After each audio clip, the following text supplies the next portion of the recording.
E aí, gente, estamos começando então mais uma temporada do nosso podcast Cultura 21. É uma alegria poder estar retornando então com a nossa programação. E nós temos como missão poder realmente impactar a nossa cultura, trazer uma cultura do reino. E nós trazemos sempre pessoas com histórias de vida que impactam, que estão realmente influenciando a nossa sociedade. Por isso, eu já quero te convidar desde esse começo a poder compartilhar essa live para que mais pessoas sejam alcançadas. Se você ainda não é inscrito no nosso canal, clica aí no botão se inscrever para você ficar por dentro de todas as novidades que nós sempre trazemos aqui e participa conosco através dos comentários, tá bom? Deixe aí sua pergunta, participa realmente conosco. Nós queremos fazer com que essa noite possa ser aí não apenas um programa, mas você possa estar junto conosco, tá bom?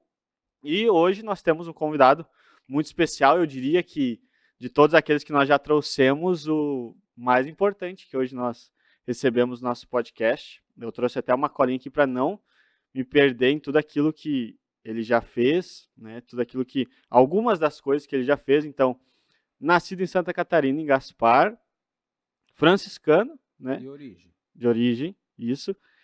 Doutor em filosofia e é membro da Congregação para o Culto Divino, presidente da CNBB, que é o Conselho Nacional de Bispos, Conferência Nacional dos Bispos do Brasil, e do CELAM também, né, que é o Conselho Episcopal Latino-Americano e Caribenho.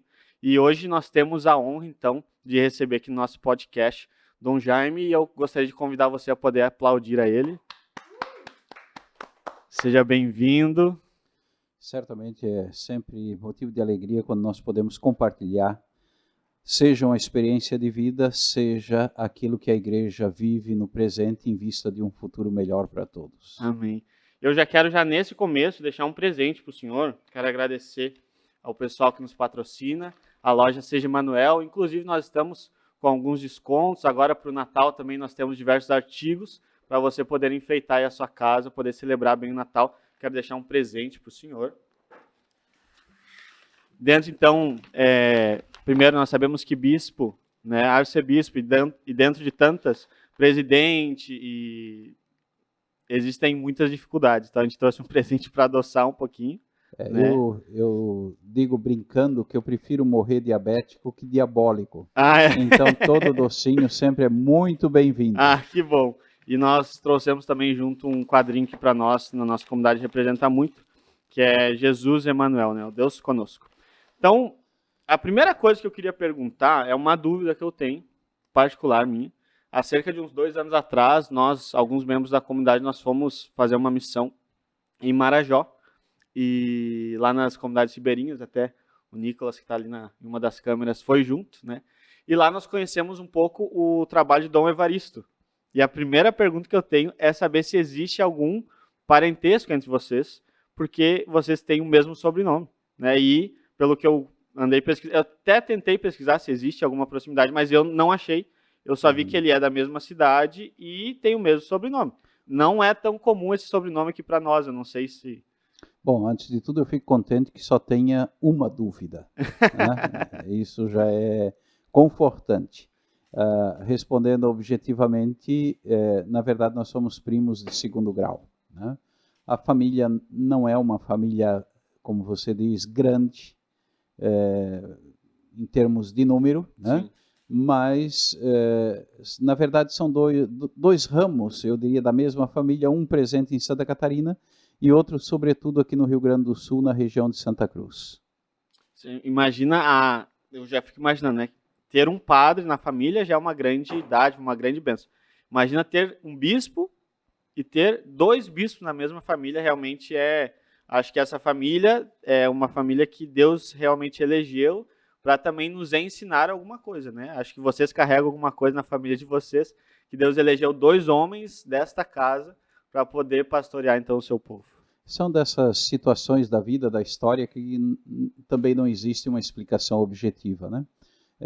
Em todo caso, vale ressaltar que Dom Evaristo estava no Marajó, hoje está em Roraima. Roraima, sim. Esse ano ele foi para lá, né? Exato, foi transferido recentemente pelo Papa Francisco, né? Depois da transferência de Dom Mário para Cuiabá como arcebispo, né? E vale ressaltar nesse contexto, ele está lá no extremo norte do Brasil e eu aqui no extremo sul do Brasil. Sim. E as leituras aí podem ser as mais variadas. A família está em todos os cantos. Digamos assim, estamos de cima a embaixo, né? acompanhando a realidade do nosso Brasil. Que benção. Deixa eu lhe perguntar, como que foi para o senhor receber a notícia, né, que o senhor, a nomeação então para ser bispo auxiliar de Porto Alegre, depois em 2013, que assumiu como bispo titular, arcebispo de Porto Alegre. Como que foi receber essa notícia? O senhor já esperava que viria para cá? Já tinha alguma suspeita? Nem em sonho. Né? Nem em sonhos. Na verdade, eu estava me preparando para assumir uma mantenedora de uma rede de ensinos que está presente em vários lugares do Brasil, né? Composta hoje, são 36 ou 38 unidades de ensino básico, fundamental, ensino médio, Brasil afora, e 2 universidades. Isso enquanto sacerdote ainda? Sim, enquanto sacerdote, enquanto presbítero. Eu estava sendo preparado para assumir isto em 2011, talvez, no máximo 2012, né? Sim. Um pouco mais tarde, se fosse o caso, e estava muito tranquilo. Além disso, dava aulas de filosofia na Faculdade de Filosofia em Curitiba, estava como pároco por pouquíssimo tempo numa paróquia em Curitiba.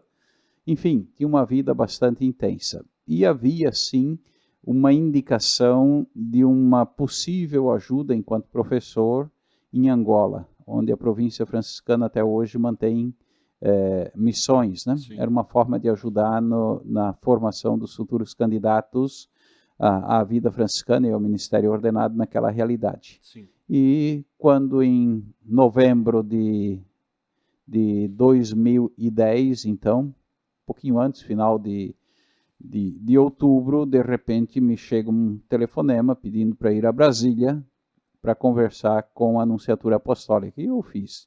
E lá foi comunicado que viria para Porto Alegre, o que foi uma grande surpresa. Sim. Eu fico imaginando, existem algumas ligações que nos marcam, né? Certamente essa ligação, essa viagem marcou a sua história, que, como o senhor disse, não esperava, né? Sim, pelo destaque que tem a cidade de Porto Alegre, imaginava ficar aqui por um tempo, talvez 2, 3, 5 anos, não sei, como bispo auxiliar. Sabíamos que o arcebispo de então estava próximo da idade para apresentar a carta de renúncia ao Papa, 75 anos, né? Sim. Então imaginei que ficaria por aqui pouco tempo, uma vez que num futuro próximo haveria a transição da arquidiocese. Sim. Nunca imaginei que um dia ficaria ou seria nomeado arcebispo também aqui em Porto Alegre. Sim. Eu sou um pouco suspeito porque eu sou apaixonado pelo Rio Grande do Sul, Porto Alegre, enfim. E eu queria entender como que foi, embora o senhor seja de um estado vizinho, né? E talvez o choque de cultura não tenha sido tão grande quanto, por exemplo, se o senhor fosse de algum país mais ao norte, de algum estado mais ao norte do nosso país. Mas como que foi isso? No início existiu esse choque foi grande? Como é que foi para o senhor essa adaptação também? Eu, na minha vida, sempre transitei muito de um lugar para outro. Vivi em diversas realidades. Portanto, a questão de ter de trabalhar, de ter de viver num lugar distinto daquele de origem, para mim, sinceramente, nunca foi uma dificuldade, né? Eu sempre tive muita facilidade de adaptação. Sim. Então, estar aqui, viver aqui em Porto Alegre, em si foi relativamente fácil. Eu não conhecia Porto Alegre. Eu tinha estado aqui em 2001, se não me engano, se não me falha a memória, quando vim fazer o reconhecimento do diploma de doutorado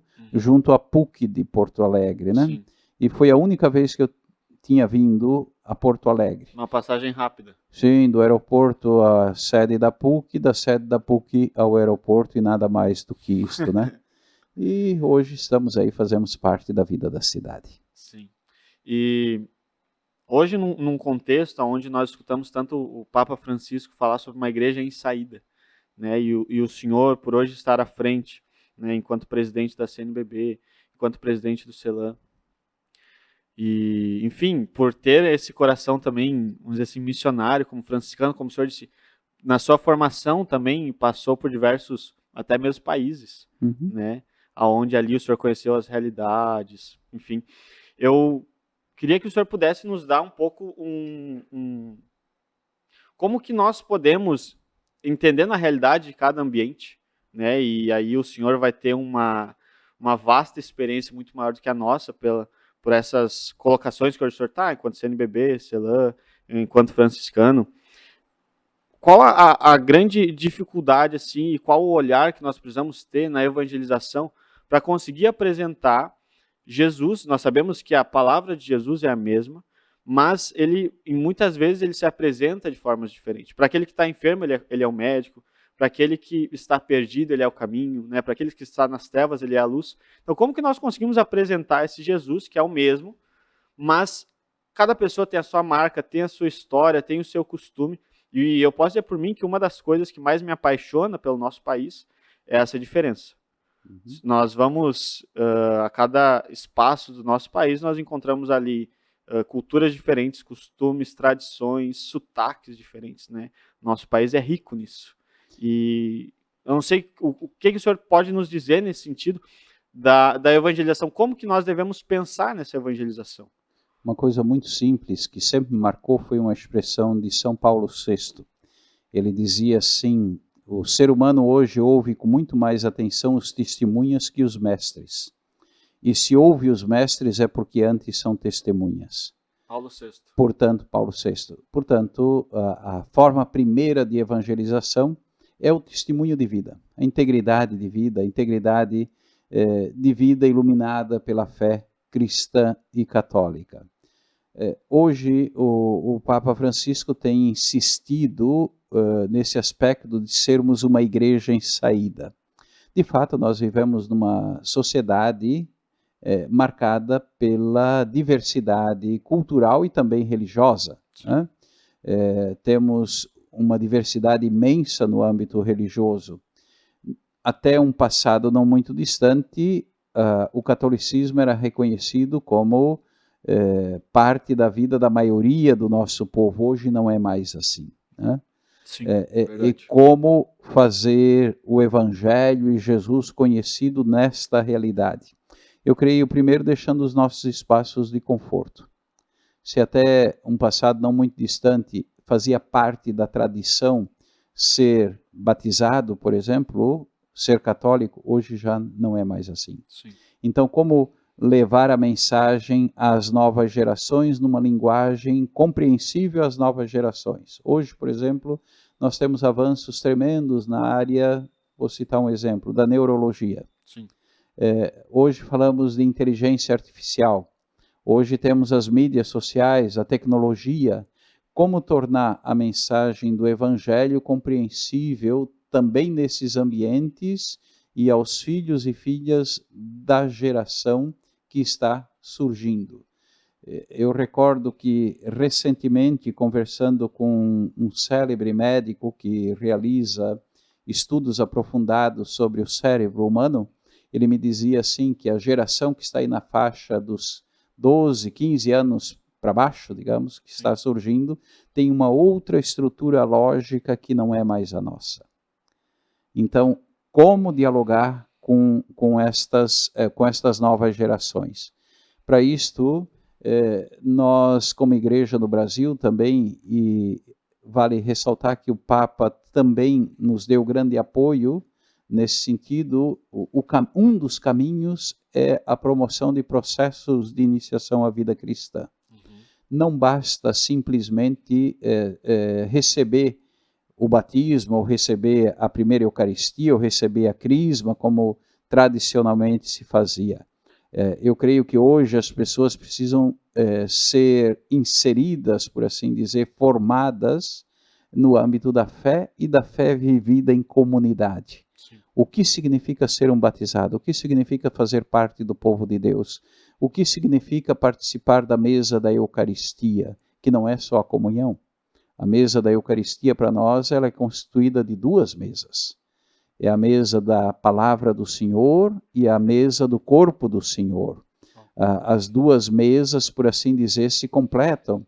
E se eu não me engano, até São Jerônimo, se eu não me engano era São Jerônimo que dizia que é a palavra que faz o corpo. Então, nós temos hoje condições, digamos, de uma apresentação muito mais alargada, generosa, magnânima, daquilo que é o essencial da nossa fé e daquilo que marcou a tradição da nossa fé. Igreja em Saída é uma igreja que também forma os seus fiéis, né? Ajudar a compreender a dinâmica da fé. Por outro lado, também, junto com isso, eu gosto sempre de recordar um dado muito simples. Ali fora, na rua, tem uma multidão que não sabe de nós. Sim. Talvez muitos nem queiram saber de nós, mas também há outros tantos que desejam uma palavra de fé, uma palavra de esperança, um gesto de caridade, uma mão estendida, um ombro amigo, um olhar atento, uma mão estendida. Sim. Sim. E dentro dessa realidade ainda nós sabemos que existe, como o senhor falou, né? Existe uma mudança até mesmo na formação, né, das novas gerações. E existe um marco na nossa história que nós passamos e colhemos hoje os frutos disso, sejam eles bons ou ruins, que foi a pandemia, né? E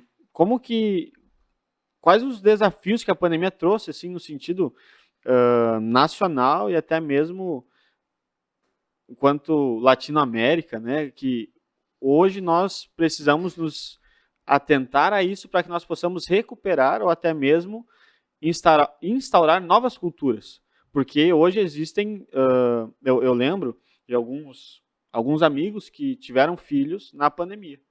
E depois que se passou a pandemia, foram participar, por exemplo, de alguns ambientes onde tinha algumas pessoas a mais em quantidade de número, e as crianças travavam. Né? Foram, por exemplo, na festinha de aniversário de um coleguinha e não conseguiam entrar em casa porque era muita gente. E aquilo era como se fosse um perigo. Porque ela nasceu pensando que onde tem muita gente eu não posso estar. Onde tem muita gente é um problema. Certamente a pandemia, para nós, ainda não foi totalmente compreendida. Também as consequências da pandemia, né?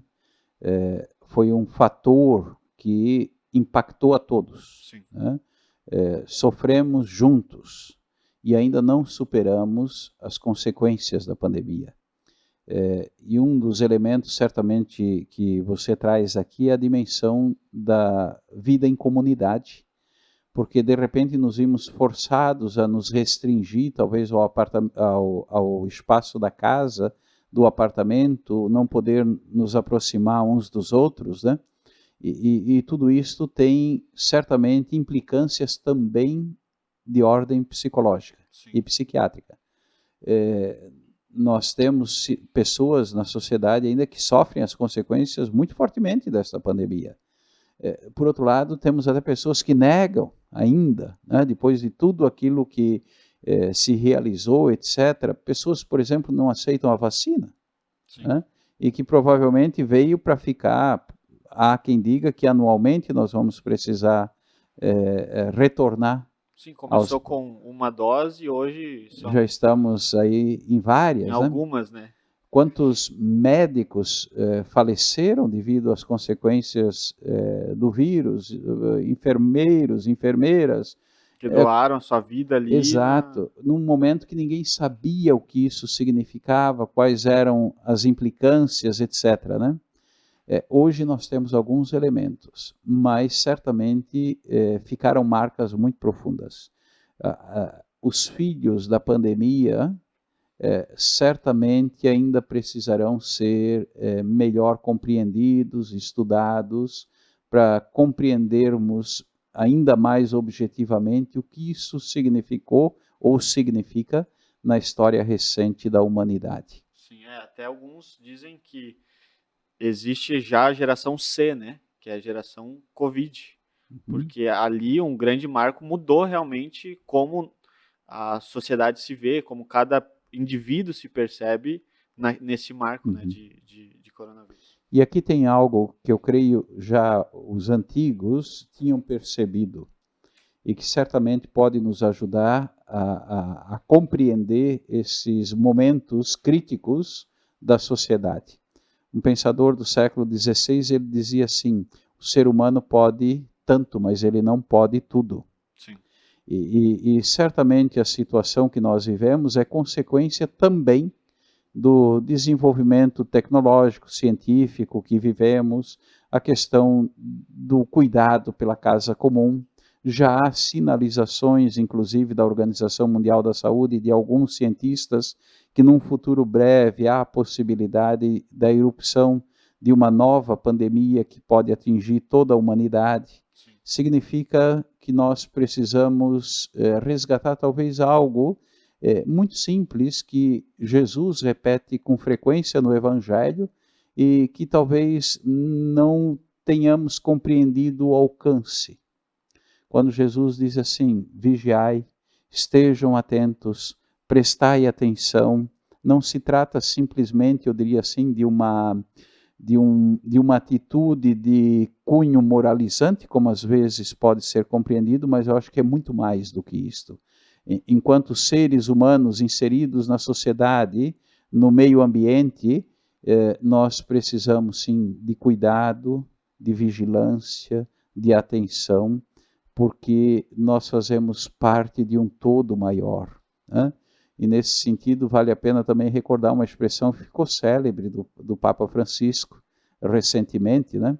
E que já era um dado conhecido dos antigos. Sim. Tudo está interligado. Sim. Tudo está interligado e, portanto, em todas as situações, vigilância, cuidado, atenção. Sim. Quero trazer algo que eu acredito realmente que o seu coração, enquanto coração franciscano, tem uma grande atenção sobre isso. Antes ainda quero dizer que eu, particularmente, sou muito devoto de São Francisco. Tive a graça de poder conhecer Assis e poder respirar os ares. A gente, pelo menos, todas as pessoas que eu conheço que já estiveram lá podem dizer que Assis ali existe uma graça. Parece que você volta e a qualquer esquina que você vai virar, você parece que ainda vai encontrar Francisco. Eu sou suspeito para falar sobre Assis e sobre São Francisco e a espiritualidade por questões óbvias, né? Mas certamente a cidade de Assis ela traz uma espécie de mística. O poder caminhar por aquelas vielas, contemplar a arquitetura, visitar os lugares da tradição, faz despertar em nós a saudade, talvez, de um mundo integrado, como sonhava Francisco de Assis, né? Onde todos eram considerados irmãos e irmãs. Sim, sim. Então, dentro disso, a campanha da Fraternidade 2023, ela traz como tema, né, que é cuidar de quem tem fome. E nós, da comunidade, conhecemos um pouco mais a fundo a realidade da nossa diocese, né?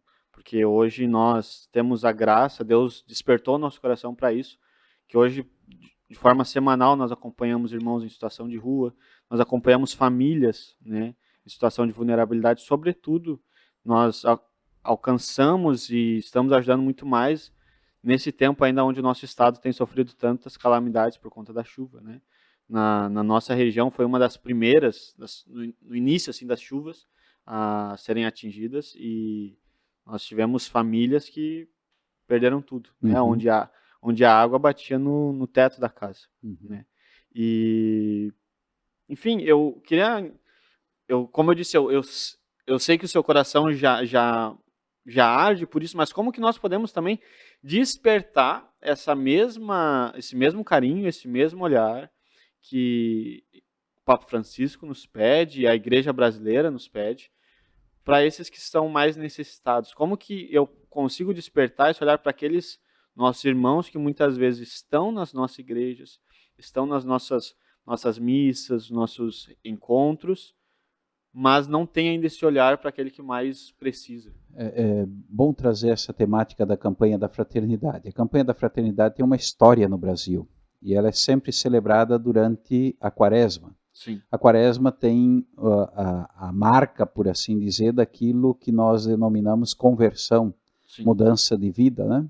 E eu gosto de recordar, eu gosto dessa expressão conversão, né? E talvez antes de abordar propriamente a temática, a gente poderia ver um pouquinho do termo. Com certeza. É o senhor Qual é que... a versão de Deus para a humanidade de todos os tempos? A versão de Deus para a humanidade de todos os tempos, o Evangelho.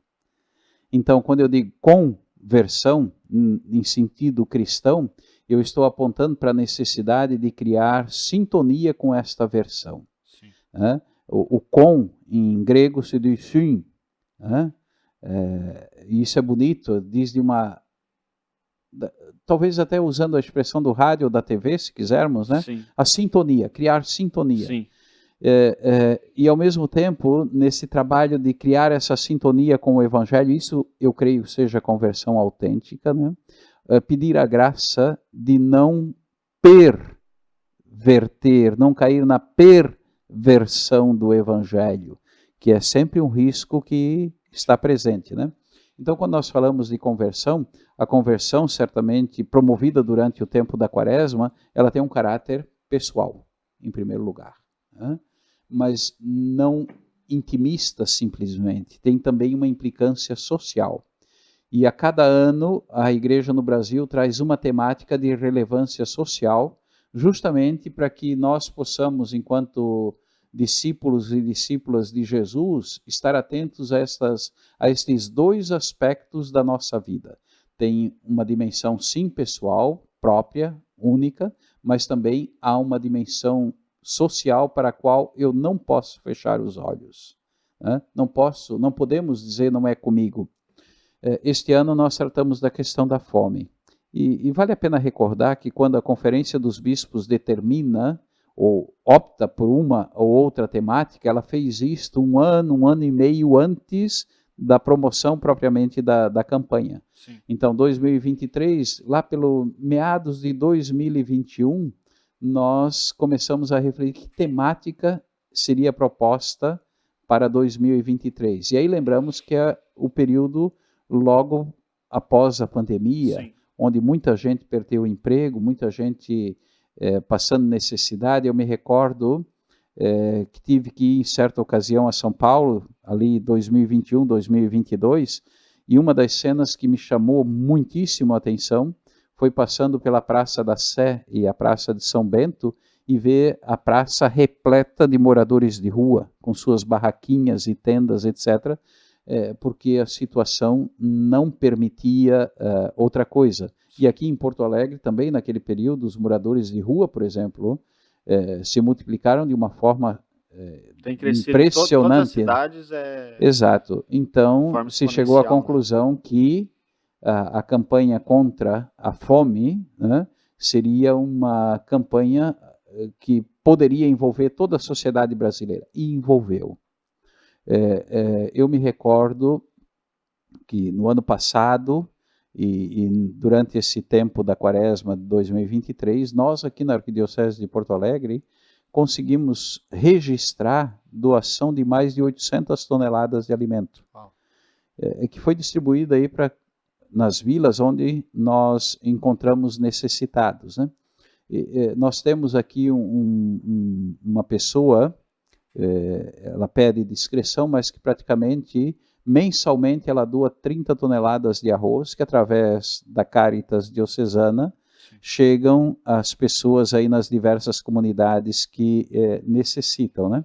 E até certa vez conversando com essa pessoa, é um jovem que produz, um produtor vigoroso da região, né? Ele dizia assim, eu perguntava, por que para a Caritas Diocesana? Ele disse, porque aqui eu sei que chega a quem precisa, né? Para o próximo ano, nós temos como tema da campanha da fraternidade a amizade social. Por quê? Porque quando nós, bispos, discutíamos no Conselho Permanente da Conferência, nós vivíamos um momento muito delicado da história brasileira, marcada por tensões de todo tipo. E chegamos à conclusão de que precisaríamos, de alguma forma, promover espaços de reconciliação da sociedade. Isto de um lado. Ao mesmo tempo, nós tínhamos o documento do Santo Padre, a exortação apostólica, todos sois irmãos, Sim. Fratelli tutti, né? Então, se decidiu juntar, por assim dizer, os dois elementos e promover a campanha da Fraternidade 2024 sobre a amizade social. Falando da fome especificamente no Brasil, eu creio que o grande escândalo brasileiro consiste numa única coisa: a desigualdade. É um dos países mais desiguais do mundo, né? Onde nós temos alguns poucos que nem sabem o que têm, enquanto temos uma multidão que procura sobreviver com o mínimo que alcança, né? E certamente isso é uma realidade que nos desafia a todos como cristãos, em primeiro lugar, mas também como católicos, até porque aquilo que nos orienta, ou deveria nos orientar a todos, eu creio que é aquilo que está lá no Evangelho de João, capítulo 10, versículo 10. Eu vim para que todos tenham vida e vida em abundância. Enquanto houver um irmão, uma irmã que não possa ter o necessário para viver com dignidade, eu não posso dormir sossegado. Sim. E dentro ainda disso, como que o senhor enxerga talvez aquilo que nós ainda podemos amadurecer no sentido de permitir com que aquelas pessoas elas não recebam somente o alimento, porque senão nós podemos entrar num ciclo vicioso, né? Uhum. E nós precisamos ter esse cuidado porque às vezes a ajuda que eu dou para a pessoa, se não feita corretamente, faz com que ela dependa de mim. Aqui nós podemos ter várias indicações. Eu creio que se quisermos transformar a sociedade, no sentido nobre do termo, transformação, desenvolvimento, nós precisamos investir em educação. Sem educação com qualidade não há futuro. E nós no Brasil, infelizmente, não temos um projeto de nação para o âmbito da educação. O que nós temos são projetos de governo que estão no momento, digamos, aí no governo, né? Entra governo, muda o sistema, sai governo, não, nós vamos fazer melhor. Não há um projeto de longo prazo. Quando aquilo que o governo anterior estava começando a se aplicar, porque imagina, até começar a se aplicar numa extensão toda do nosso país, aí mudou o governo, aí já muda o plano. Mas isso já no anterior, do anterior, é histórico, né? Toda a mudança. Depois se analisa, por exemplo, a evasão escolar. Aqui entre nós, na nossa região, é absurdo. Nós temos escolas públicas, esses dias ainda assistindo noticiário, uma escola pública que há meses não tem energia elétrica. Os professores são reconhecidos pela sociedade. Hoje nós temos professor que apanha de estudante dentro da sala de aula, que são reféns de gangues de bairro. Eu gosto sempre de recordar uma história, um fato muito interessante, que poderia ser, é um fato paradigmático, eu diria assim, o Japão. O Japão não fez a passagem da Idade Média para a Idade Moderna, como nós fizemos no Ocidente. Eles passaram da Idade Média para a contemporaneidade, né? E o imperador, no início do século XX, pensando já no futuro do Japão, no caso, mandou levas de jovens para a Europa, para os Estados Unidos, para estudar o quê? Pedagogia. Isso. E foram esses enviados para esses estudos que, de alguma forma, levaram adiante o projeto de transformação do Japão, e o Japão hoje é considerado uma das grandes economias do mundo e um dos grandes polos tecnológicos, né? Enquanto nós não tivermos políticas educativas consolidadas, vigorosas no nosso Brasil, nós estaremos testemunhando e sofrendo as consequências da desigualdade. Sim. já que o senhor já tocou no tema da campanha da fraternidade do próximo ano, que é essa amizade social, né? A fraternidade e o Papa Francisco, ele busca fazer isso na construção de tudo, né? Tanto que ele traz um sínodo da sinodalidade. É até uma palavra um pouco difícil da gente falar, porque a gente não estava tão acostumado, né? Onde ele quer realmente ouvir a todos, tanto aqueles que estão hoje à frente das conferências, bispos, arcebispos, sacerdotes, também daquela senhora, né, que vai numa comunidade simples, que participa da missa, ele quer ouvir a realidade daquele povo também. Mas como que o senhor enxerga hoje?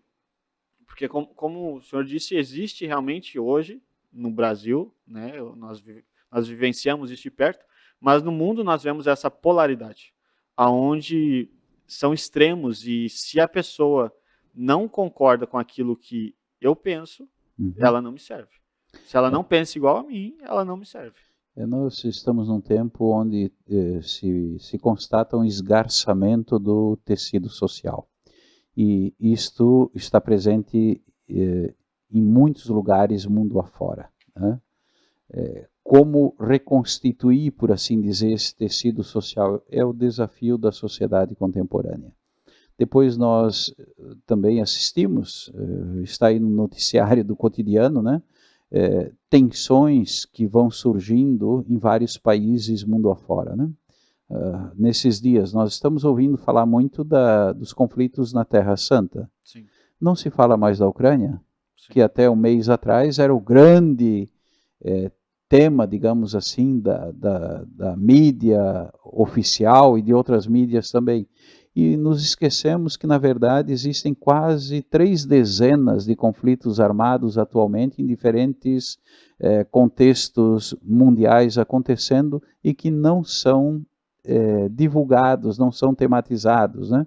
É uma tragédia humanitária imensa. Eu me recordo, recentemente, um bispo da América Central, num encontro, dizia assim, olha, eu já não sei mais o que fazer na minha diocese, porque no território passam praticamente todos os dias uma média de 3.000 pessoas em direção ao México, aos Estados Unidos, migrando, né, e buscando condições de vida melhor.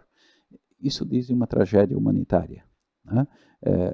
Assistimos o que está acontecendo em alguns países da América Latina, mas assistimos também aquilo que está acontecendo na África com a Europa. Durante o sínodo, inclusive, um leigo que trabalha no mar deu um testemunho extraordinário.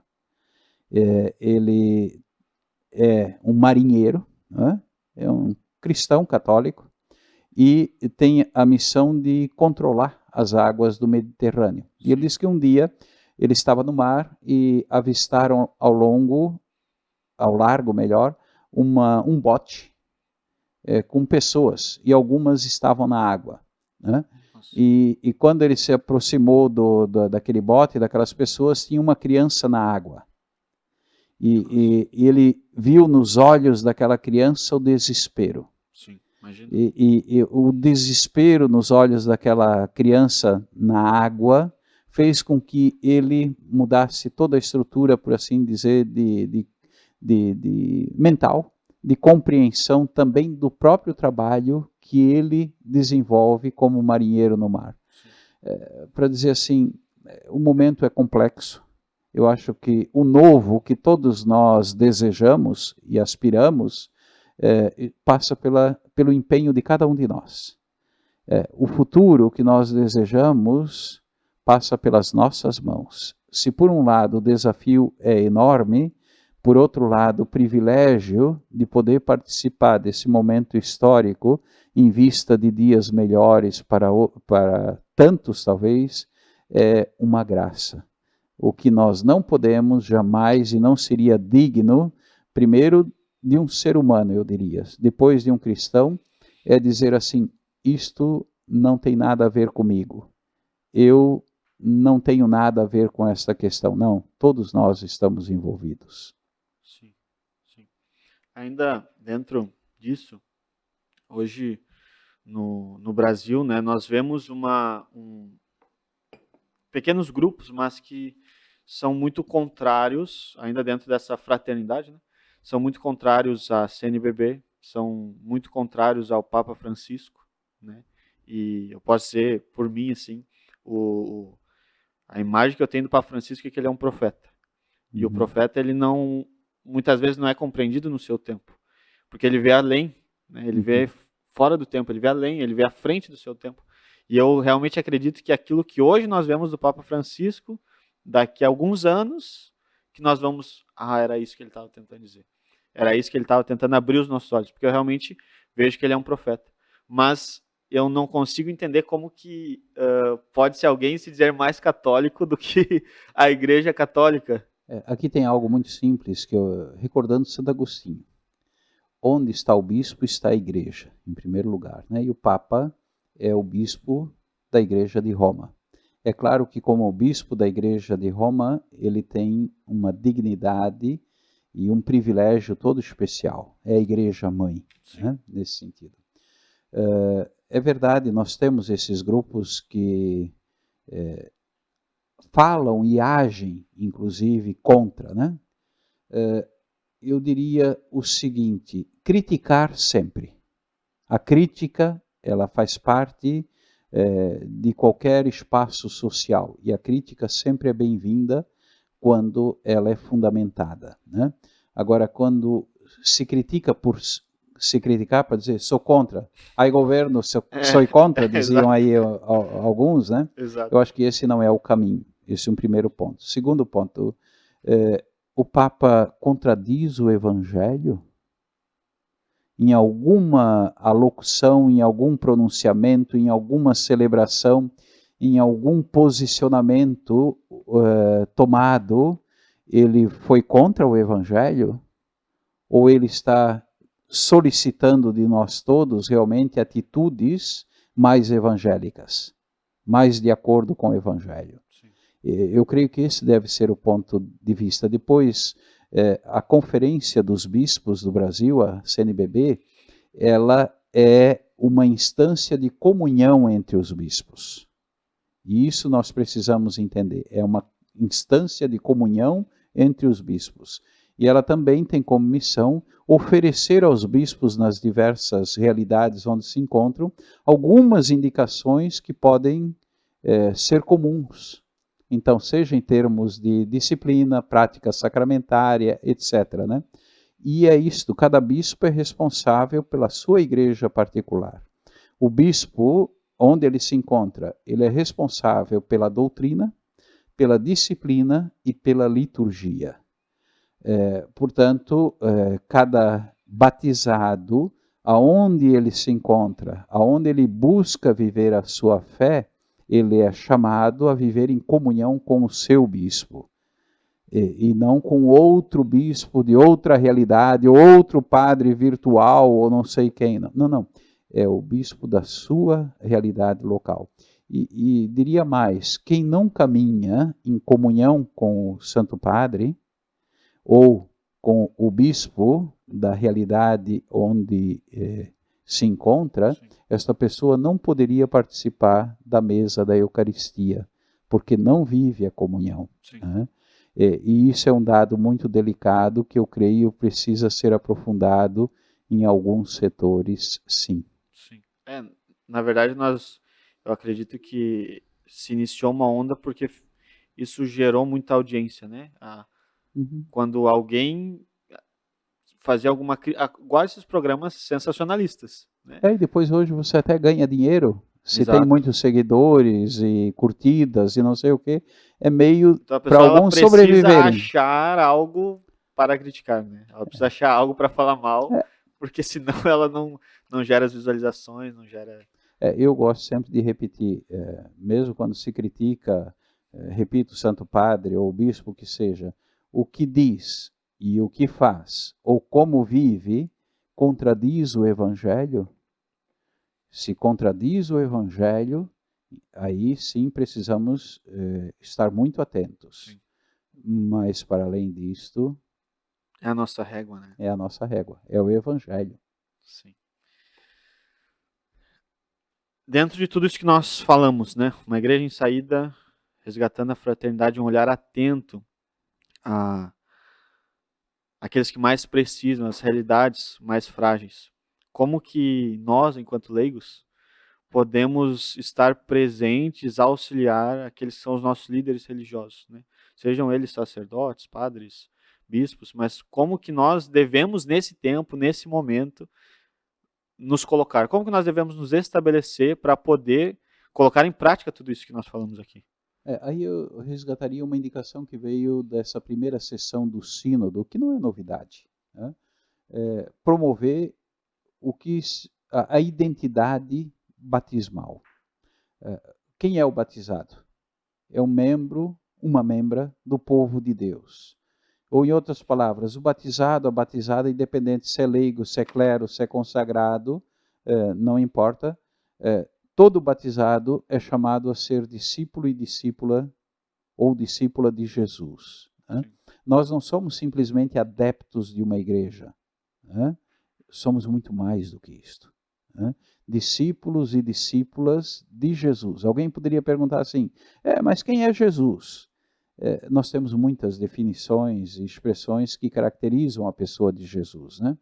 Recordando algumas: primogênito de toda a criatura, o Redentor, o Filho de Deus, a segunda pessoa da Santíssima Trindade, né? O Salvador, todas as expressões de caráter teológico que têm sua significância própria, né? Mas eu gosto muito de uma que está na boca de Pedro nos Atos dos Apóstolos e que qualquer um pode entender, né? Qualquer pessoa. São Pedro, no capítulo 10, num célebre discurso, ele pergunta, é uma pergunta retórica, né? Irmãos, quem é Jesus? E ele responde de uma forma lapidar: foi um homem que passou por entre nós fazendo o bem, né? Isso é, em primeiro lugar, eu diria assim, o jeito de ser de Jesus. E no último versículo do capítulo 7 de São Marcos, tem uma expressão lá no meio do texto que talvez quando nós usualmente lemos, nem talvez demos a suficiente atenção. Lá diz assim, e ele fazia bem todas as coisas. Então, nós somos, dizendo de forma talvez simples, sem ser simplório, né? Sim. Jesus foi um homem que passou por entre nós fazendo bem e que fazia bem todas as coisas. Inclusive, o seu relacionamento com o Pai era bem feito. Sim. Né? Sim. Então, o relacionamento consigo mesmo, com o Pai e com as coisas, ou com o mundo ambiente, se quisermos, né? Nós somos discípulos e discípulas deste homem. E é a partir da compreensão da nossa identidade, então, né? Enquanto discípulos dele, que nós podemos cooperar para transformar o nosso mundo. Eu diria assim, o clero, nesse contexto de sociedade, é uma parcela mínima. Sim. A vida consagrada, uma parcela mínima. A grande parcela do povo de Deus é constituída de Maior leigos número. e leigas, Sim. né? Mas todos nós temos o mesmo objetivo, né? Todos nós temos a mesma missão. Todos nós participamos da mesma fé. Todos nós somos chamados a promover comunhão no seio do povo de Deus, entre os discípulos e discípulas do homem que passou por entre nós fazendo bem e que fazia bem todas as coisas. Sim. Ainda queria falar um pouquinho sobre o missal que está aí do seu lado, né? E como que, e pelo que a gente vê, a gente agradou a gente de todo lado, né? Eu particularmente não vi alguém dizendo, não gostei. Normalmente as pessoas, assim, dando opiniões, gostaram bastante dessas mudanças, né? Uhum. Mas como que o senhor vê essa mudança, essa aplicação? E eu quero trazer aqui uma questão minha, pessoal, tá? Não, esse dia a gente estava conversando sobre isso, a gente participou de uma celebração com o Missal Novo, e eu trouxe esse questionamento de... Hoje, essa atualização do Missal, ela traz algumas palavras que não são do nosso cotidiano. Então, ela traz algo mais rebuscado, vamos dizer assim, né? E como que a gente faz para realmente fazer com que a missa, a gente sabe que a celebração da Eucaristia ela tem em si o valor, né? Uhum. Mas assim como a redenção ela tem em si o valor, mas Jesus ele queria que nós tivéssemos acesso a isso, né? Da mesma forma a Eucaristia. Como que nós fazemos para não afastar a Eucaristia? Porque Uhum. hoje nós vamos começar a usar palavras que nós não estávamos acostumados a usar antes, ou a ouvir, Por né, exemplo? necessariamente. E Por como, exemplo?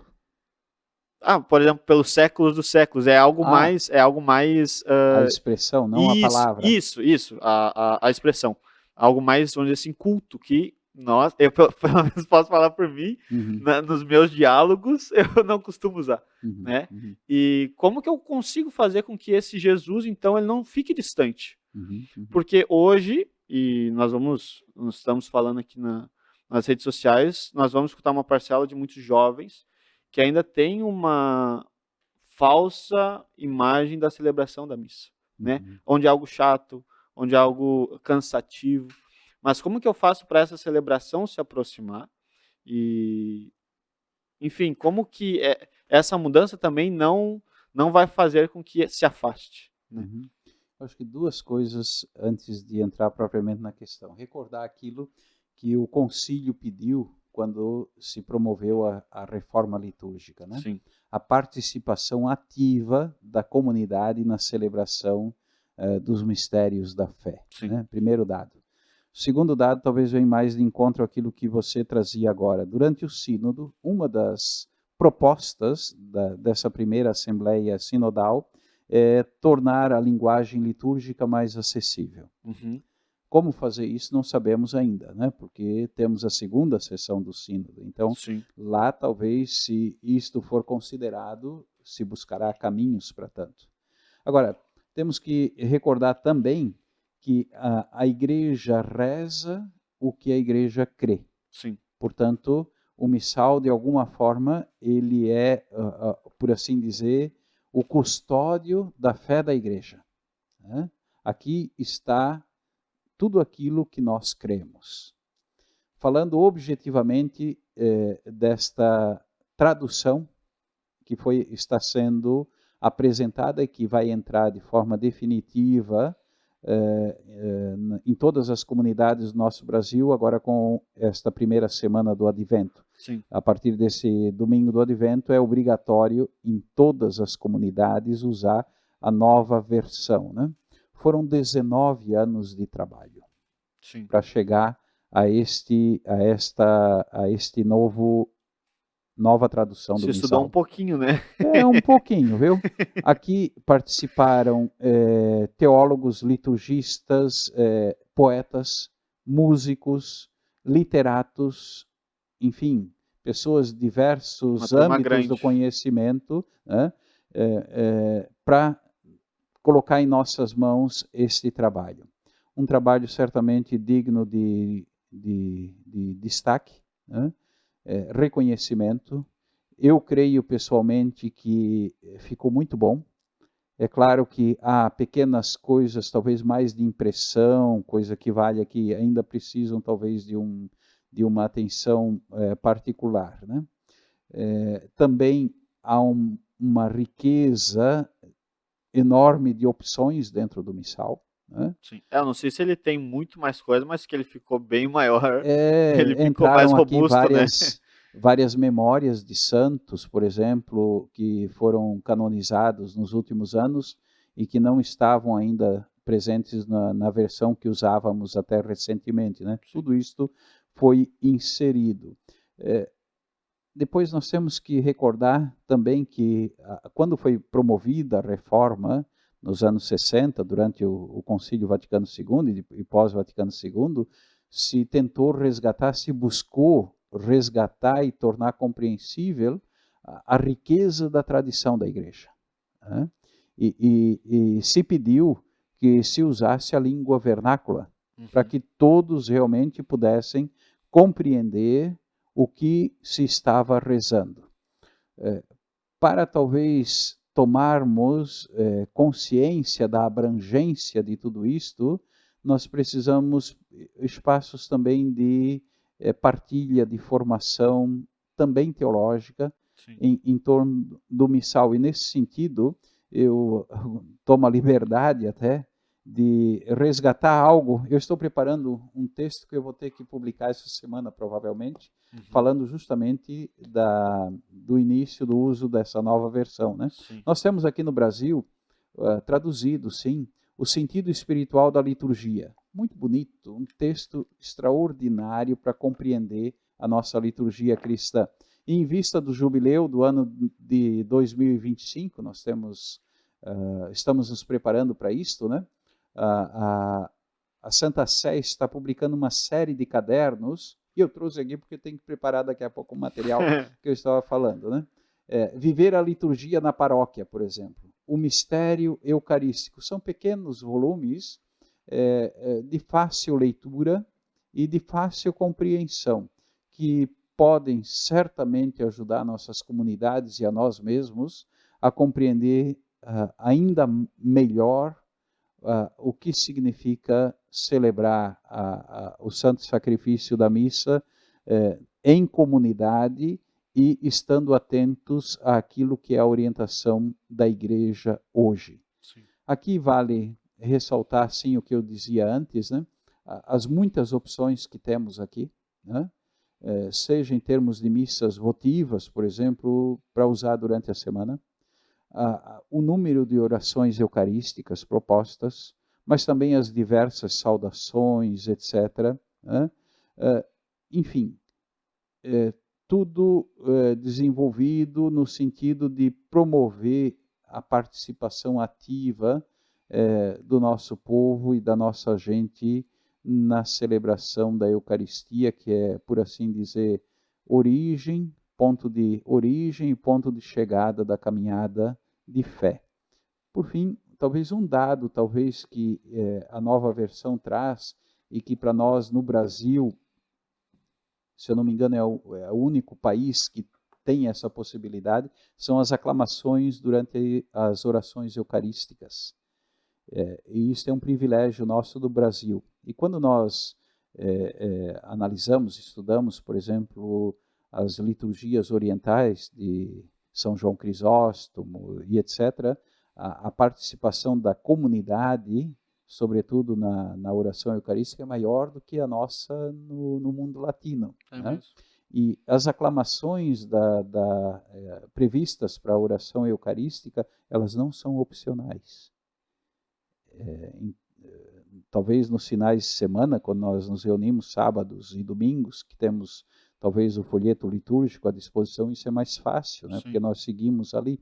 Durante a semana isso é mais delicado, mas também se está oferecendo material, subsídios, para que as pessoas também durante a semana possam participar mais intensamente desses momentos belíssimos da nossa liturgia. Sim. Para deixar claro, né? Eu gostei das mudanças, mas realmente é algo que eu trago como pergunta, porque nós da comunidade temos muito esse de evangelizar aqueles que ainda não conhecem, né? Aqueles que ainda não participam da celebração. Depois aqui tem algo muito bonito que se conseguiu nessa versão, né? As partes musicadas. Então nós temos desde o sinal da cruz no início, nós temos a partitura no próprio missal. Isso significa que os nossos presbíteros, nós bispos também, e por que não dizer também os diáconos, precisamos aprender a cantar a liturgia. Olha aí, ó. E mesmo as respostas todas, nós precisaríamos também ser preparados para isto. E certamente quando nós podemos participar de uma liturgia, eu gosto sempre de recordar isso, onde o canto, por exemplo, canto litúrgico, e que a Assembleia pode participar, quando nós podemos cantar de forma tal que a veia do pescoço fica grossa, sim, certamente nós voltamos para as nossas comunidades, para as nossas famílias até mais leves. É verdade. A boa participação nos proporciona algo que a experiência pessoal pode contar. Então fica aí para os padres, diáconos, bispos que tem que agora fazer uma aulinha de canto também, para poder cantar as orações. Nem todos têm ouvido para música, também é verdade, né? Eu recordo que João Paulo II, por exemplo, ele tem ouvido absoluto. Sim. Então ele, eu mesmo, quando presido a celebração eucarística, dependendo, claro, da situação, do contexto, eu canto tudo o que eu posso. É mesmo? Que legal. Claro. E aí a gente recorda um pouquinho aquilo que dizia Santo Agostinho, né? Quem canta reza 2 vezes. Isso aí. Como o senhor disse, a gente sai de uma celebração onde nós conseguimos bem celebrar e participar com o nosso coração muito mais cheio, muito mais leve, tranquilo. Queria, então, agradecer ao senhor, a toda a assessoria, né, que desde o início, foi muito receptivo, muito bem, e pedir desculpa por qualquer coisa que a gente possa ter feito aqui, bagunça, enfim. A bagunça foi grande, isso foi, não tenha dúvida. Mas pode ficar tranquilo que a gente recolhe tudo e leva. Só deixa o chocolate, né? O chocolate a gente deixa, o presente a gente deixa. Mas então eu queria escutar do senhor umas considerações finais, um recado para o seu povo, enquanto arquidiocese e também enquanto Brasil, né? O senhor que é presidente da CNBB, sei lá, enfim. É uma das coisas talvez mais bonitas que nós temos enquanto igreja é a comunhão, a unidade. E isto nós não podemos facilitar. O que nos une é a mesma fé que nós recebemos, seja de nossas famílias, seja de nossas comunidades, seja, eu diria, da grande, bela, rica tradição da igreja.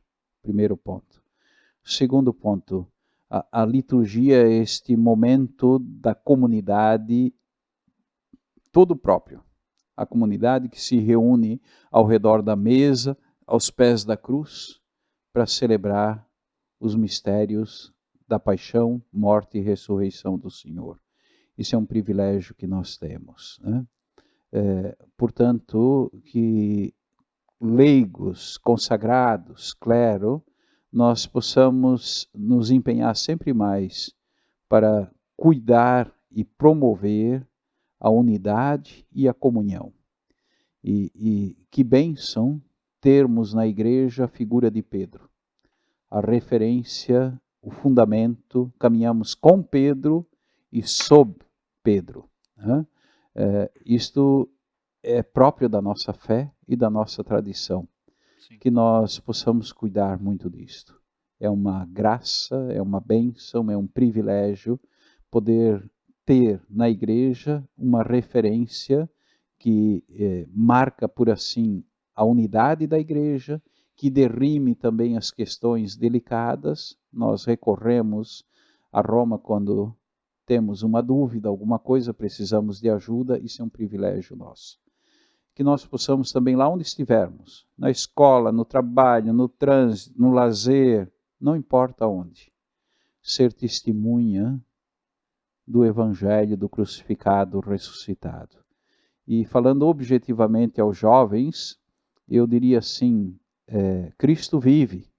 Amém. É o grande documento do Sínodo da Juventude. Mas eu ficaria muito feliz também se visse no pescoço de cada jovem uma cruz. E um pequeno evangelho, talvez tido no bolso ou num lugar discreto, onde ali o jovem, a jovem busca alimentar a própria fé, a partir do evangelho, não a partir de outra coisa. O evangelho para nós tem palavras de vida eterna. Amém. E que seja essa a nossa busca. Amém. Viu só então, eu estou conforme o senhor disse, trouxe a Bíblia, tem crucifixo, então já nem sabia, mas já está aqui. Então, se depois o senhor puder nos também abençoar, né, para a gente poder encerrar esse programa, mas quero dizer que foi uma alegria ter o senhor, ter vocês aqui conosco. Mais uma vez, compartilhe esse episódio, né, faça com que mais pessoas fiquem sabendo, porque você é o embaixador do reino, você precisa espalhar essa cultura, ser testemunha desse Cristo que vive, morreu, ressuscitou e vivo está. Nós somos testemunha disso e nós precisamos espalhar isso. Então, realmente, que nós possamos ser testemunhas de Cristo, amando o nosso bispo, o nosso papa, amando o nosso pároco, amando a igreja de Cristo. Que nós possamos realmente espalhar essa cultura e não esqueça, compartilhe. Se você não é inscrito, se inscreva, deixe seu comentário. Se o senhor puder também nos despedir com a bênção. E nós estamos ainda dentro do espírito do ano vocacional. Sim, Como é bonito quando a gente vê uma mulher que gosta de ser mãe e sabe ser mãe. sim, Mas também como é bonito quando a gente vê uma mulher que sabe e gosta de viver a consagração. sim. Como é bonito quando a gente vê um homem que sabe e gosta de ser pai e dignifica a paternidade, Amém. né? Mas também como é bonito quando a gente vê um homem que gosta de viver o ministério ordenado, né? Como padre talvez, ou como bispo que seja. Sim. Já que estamos falando de jovem para jovens nesse sentido, né? O importante não é viver, ser padre, ou ser consagrado, ou ser pai, ou ser mãe de família, ou mesmo um leigo engajado. Não, não. O importante é que cada um possa abraçar como caminho de vida aquilo que o coração inspira. E naquilo que o coração inspira, ali se lançar com todas as forças. E aí o lema é muito bonito. Quando o coração arde, os pés se colocam a caminho. E eu gosto de dizer, quando o coração arde, os pés ganham asas. Ninguém segura. Então, que o Senhor te abençoe e te guarde, te ilumine e te proteja. Que o Senhor te abençoe em todos os momentos da vida. Amém. Amém. Então é isso, gente. Ficamos por aqui. Mais uma vez, compartilhe, deixe sua curtida, se inscreva no canal e vamos estar juntos no nosso próximo episódio.